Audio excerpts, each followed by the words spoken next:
গতকাল যে ভিডিওটা দিয়েছি এই ভিডিওটা দেখে অনেকেই প্রশ্ন করেছেন, আপু এত কষ্ট করে রোপণ করেছিলেন বাগানগুলো সব কেটে ফেললেন। দেখেন আপু, আমার এখানে মানে যে আপু ভাইয়েরা জিজ্ঞেস করেছেন, দেখেন আমার এখানে কি অবস্থা। প্রচণ্ড মানে আকাশে মেঘ আর এত ঠান্ডা বাতাস। আমাদের বাংলাদেশে যে মাঘ মাসে যে ঠান্ডাটা পড়ে তার চাইতে দ্বিগুণ ঠান্ডা পড়েছে এখানে। এখনও কিন্তু কোনো বরফ পড়েনি, কোনো স্নো নেই, কিন্তু তারপর প্রচণ্ড ঠান্ডা পড়েছে, যার জন্য এই যে আমার বাগানের সব গাছগুলো কেটে ফেলতে হয়েছে, কেননা সব মরে যাচ্ছে। আর এই যে একটা মরিচের, একটা না 5-6টা মরিচের গাছ এই যে ভিতরে নিয়ে চলে আসছি, এগুলো দেখেন আঁকা কেটে দিয়েছি।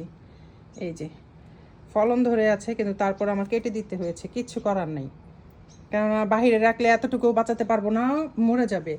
একটা ভিডিওতে দেখেছি যে এইভাবে রেখে দিলে নাকি পরের বছর মানে খুব তাড়াতাড়ি গ্রো করে গাছ। দেখি, আল্লাহ ভরসা রেখে দিয়েছি। ফলন আছে এরকম গাছগুলো ঘরে উঠিয়ে রেখেছি।